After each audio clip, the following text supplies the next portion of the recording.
Repo റേറ്റും ഇൻഫ്ലേഷനും അതേപടി നിലനിർത്തിയപ്പോൾ RBI ഉയർത്തിയ മറ്റൊന്നുണ്ട്. അത് മറ്റൊന്നുമല്ല, ഇന്ത്യയുടെ GDP കണക്കുകളാണ്. നമ്മൾക്ക് എല്ലാവർക്കും അറിയാവുന്ന പോലെ തന്നെ ഒരു 2.1 ട്രില്യണിന്റെ ഡിവിഡൻഡ് RBI ഗവൺമെന്റിന് കൊടുക്കുകയുണ്ടായി. തീർച്ചയായിട്ടും ഈ ഒരു ഗവൺമെന്റ് ഇത്രത്തോളം ഒരു ഫണ്ട് ഇൻഫ്ലോ ഉണ്ടാകുമ്പോൾ ഗവൺമെന്റ് അവരുടെ ബോണ്ടുകൾ മാർക്കറ്റിൽ നിന്ന് പർച്ചേസ് ചെയ്യാനുള്ള സാധ്യതയുണ്ട്. അങ്ങനെ റീപർച്ചേസ് ചെയ്യുകയാണെങ്കിൽ ബാങ്കിങ് സിസ്റ്റത്തിലേക്ക് ഒരു എക്സ്ട്രാ ലിക്വിഡിറ്റി വരികയില്ലേ? കാരണം തീർച്ചയായിട്ടും ഈ ഗവൺമെന്റ് ബോണ്ടുകൾ അധികം വാങ്ങിയിരിക്കുന്നത് ബാങ്കുകളായിരിക്കും. ഗവൺമെന്റ് ബാങ്കുകളിൽ നിന്ന് ബോണ്ടുകൾ തിരിച്ചു വാങ്ങുമ്പോൾ അവരുടെ കയ്യിൽ പണലഭ്യത കൂടും. അങ്ങനെ ഒരു എക്സ്ട്രാ ലിക്വിഡിറ്റി വരാൻ ബാങ്കിങ് മേഖലയിൽ വരാൻ സാധ്യതയുണ്ടോ? അതാണ് എൻ്റെ ആദ്യത്തെ ക്വസ്റ്റ്യൻ. രണ്ടാമത്തെ ക്വസ്റ്റ്യൻ എന്ന് പറഞ്ഞാൽ, റിപ്പോ റേറ്റ് ഉയർത്തിയില്ലെങ്കിൽ പോലും ഇപ്പോൾ സാധാരണ ലോൺ എടുത്ത ഒരാളുടെ ലോൺ ഇപ്പോൾ വേരിയബിൾ ആണെങ്കിൽ പോലും ആ ഒരു ലോൺ ഇൻട്രസ്റ്റ് റേറ്റ് ബാങ്കുകൾ ഉയർത്താൻ സാധ്യതയുണ്ടോ? രണ്ട് പോയിന്റുകളാണ് ഇപ്പോൾ നമ്മൾ ഡിസ്കസ് ചെയ്തത്. ഒന്ന്, റിസർവ് ബാങ്ക് ഓഫ് ഇന്ത്യ മാറ്റിയിരിക്കുന്നത് സർപ്ലസ് 2.11 lakh crore ഗവൺമെന്റിന് സർപ്ലസ് കൊടുത്തിരിക്കുന്നത്. എല്ലാ കാലത്തെയും റെക്കോർഡ് സർപ്ലസ് ഫണ്ടാണ് റിസർവ് ബാങ്ക് ഓഫ് ഇന്ത്യ ഗവൺമെന്റിന് കൊടുത്തിരിക്കുന്നത്. അത് ഗവൺമെന്റിന്റെ എസ്റ്റിമേറ്റിനേക്കാൾ 2 times കൂടുതലാണ്. അപ്പൊ അതുകൊണ്ട് തന്നെ നമ്മുടെ ഫിസ്ക്കൽ ഡെഫിസിറ്റ്, ബജറ്റിലുള്ള ഡെഫിസിറ്റിലേക്ക് ഇത്രയ്ക്കും വലിയൊരു എമൗണ്ടിന്റെ സപ്പോർട്ടാണ് ഗവൺമെന്റിന് റിസർവ് ബാങ്ക് ഓഫ് ഇന്ത്യയുടെ സർപ്ലസ് ഫണ്ട് ട്രാൻസ്ഫർ വഴി ലഭിച്ചിരിക്കുന്നത്.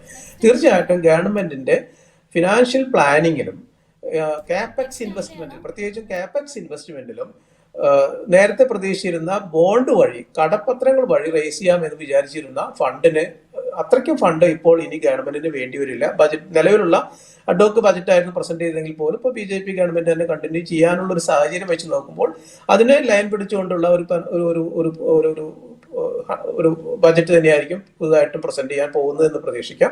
അങ്ങനെയാണെങ്കിൽ ഗവൺമെന്റിന്റെ ഫിസ്ക്കൽ ബജറ്റ് പ്ലാനുകൾ അനുസരിച്ച് മുന്നോട്ട് പോകാൻ നേരത്തെ ഫോർകാസ്റ്റ് ചെയ്തിരുന്ന ഡെഫിസിറ്റിനേക്കാൾ വളരെ കംഫർട്ടബിൾ ആയിട്ടുള്ള ഒരു പൊസിഷനിലേക്കാണ് ഗവൺമെന്റ് ഓഫ് ഇന്ത്യ ഇപ്പോൾ ഈ ഫണ്ട് ട്രാൻസ്ഫർ വഴി എത്തിയിരിക്കുന്നത്. അതുകൊണ്ട് തീർച്ചയായിട്ടും നമ്മൾ സംസാരിച്ചതുപോലെ മാർക്കറ്റിൽ നിന്ന് പുതുതായിട്ട് ഫണ്ട് ബോണ്ട് വഴി ഗവൺമെന്റ് ഓഫ് ഇന്ത്യ എടുക്കുന്നതിന്റെ അളവ് കുറഞ്ഞിരിക്കും. അതിനർത്ഥം റിസർവ് ബാങ്ക് ഓഫ് ഇന്ത്യ കൊടുത്തിരിക്കുന്ന ഈ ഫണ്ട് സെൻട്രൽ ഗവൺമെന്റിന്റെ കൈവശം കൂടുതൽ ഫണ്ട് വന്നിരിക്കുന്നു എന്നാണ്. സെൻട്രൽ ഗവൺമെന്റിന്റെ അടുത്ത് വന്നിരിക്കുന്ന ഈ പുതിയ ഫണ്ട് മുഴുവനും ബാങ്കുകൾക്ക് ഉപയോഗിക്കാവുന്ന ഫണ്ട് എന്നുള്ള രീതിയിൽ നമുക്ക് അതിനെ കാണാൻ കഴിയില്ല. ആ ഒരു സിറ്റുവേഷനിൽ ബാങ്കുകൾക്ക് ഫണ്ട് യൂസ് ചെയ്യുന്നത് ബാങ്കുകൾ പ്രധാനമായിട്ടും റിസർവ് ബാങ്ക് ഓഫ് ഇന്ത്യയിൽ നിന്ന് റിപ്പോ റേറ്റ് വഴി എടുക്കുന്ന ഫണ്ടാണ്. അല്ലെങ്കിൽ അവരുടേതായിട്ടുള്ള മറ്റ് കമേഴ്സ്യൽ പേപ്പറോ അല്ലെങ്കിൽ CDO കമേഴ്സ്യൽ ഡെപ്പോസിറ്റ് പേപ്പറോ എല്ലാം ഇറക്കിക്കൊണ്ട് അല്ലെങ്കിൽ മറ്റു രീതിയിലുള്ള ഒരു റിസോഴ്സസ് അവന്യൂസ് ആണ് ബാങ്കുകൾ നോക്കുന്നത്. സെൻട്രൽ ഗവൺമെന്റിൽ വന്നിരിക്കുന്ന ഫണ്ട് ബാങ്കുകളിലേക്ക് നേരിട്ട് വരും എന്ന് പ്രതീക്ഷിക്കുന്നുണ്ട്. അതേസമയം സെൻട്രൽ ഗവൺമെന്റ് ഇത് കാപെക്സ് ആയിട്ടും റവന്യൂ എക്സ്പെൻഡിച്ചർ ആയിട്ടും ഈ ഫണ്ട് യൂസ് ചെയ്യുമ്പോൾ തീർച്ചയായിട്ടും ഇക്കോണമിയിൽ ഈ ഫണ്ടിന്റെ അവൈലബിലിറ്റി ബെറ്റർ ആയിരിക്കും. ഈ ലിക്വിഡിറ്റി അവൈലബിൾ ആയിരിക്കുന്ന ഒരു സാഹചര്യം എന്ന് പറയുന്നത് അതനുസരിച്ച് ബാങ്കുകളുടെ ഭാഗത്തു നിന്നുള്ള ക്രെഡിറ്റ് ഡിമാൻഡ് അതനുസരിച്ച് ആക്ടിവിറ്റീസ് കൂടാൻ സാധ്യതയുണ്ട്. സിസ്റ്റത്തിൽ ലിക്വിഡിറ്റി കൂടുമ്പോൾ, പ്രത്യേകിച്ച് ഇൻവെസ്റ്റ്മെന്റുകൾ കൂടുമ്പോൾ കൂടുതലായിട്ടുള്ള പ്രോജക്റ്റുകൾ വരാം. അതിന് സപ്പോർട്ടീവ് ആയിട്ടുള്ള റിക്വയർമെന്റുകളൊക്കെ ബാങ്കിൽ നിന്ന് വരാം. സ്റ്റേറ്റ് ബാങ്ക് ഓഫ് ഇന്ത്യ അടക്കമുള്ള ബാങ്കുകൾ കഴിഞ്ഞ മാസം നോക്കിയാൽ അറിയാം, അതിന്റെ ഫിക്സഡ് ഡെപ്പോസിറ്റിന്റെ റേറ്റ് എല്ലാം മേലേക്ക് ഉയർത്തിയിരിക്കുകയാണ്. അതിന്റെ അർത്ഥം അവർക്ക് റിസോഴ്സ് മൊബിലൈസേഷനിൽ അല്പം ഒരു ചലഞ്ച് ഉണ്ടായിരുന്നതാണ്. ഇന്ന് reserve bank of India governor പറഞ്ഞിരിക്കുന്നത് സർപ്ലസ് ആണ് സിസ്റ്റത്തിൽ. ഏർലി ജൂൺ സിറ്റുവേഷൻ വെച്ച് നോക്കുമ്പോൾ സിസ്റ്റത്തിൽ സർപ്ലസ് ഉണ്ട്. ഇനി സർപ്ലസിന്റെ ലിക്വിഡിറ്റി മാനേജ്മെന്റിന് വേണ്ടി VRR അല്ലെങ്കിൽ അതുപോലുള്ള instruments reserve bank of India use ചെയ്യുന്നുണ്ട്.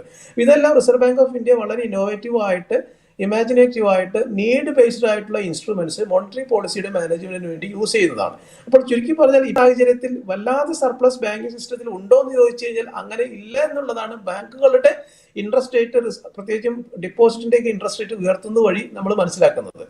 മാറിയ ഒരു സാഹചര്യത്തിൽ കൂടുതൽ ലിക്വിഡിറ്റി സിസ്റ്റത്തിലേക്ക് വരികയാണെങ്കിൽ തീർച്ചയായിട്ടും അത് അതിൻ്റെതായിട്ടുള്ള ഒരു ഇമ്പാക്ട് സിസ്റ്റത്തിൽ ഉണ്ടാവും.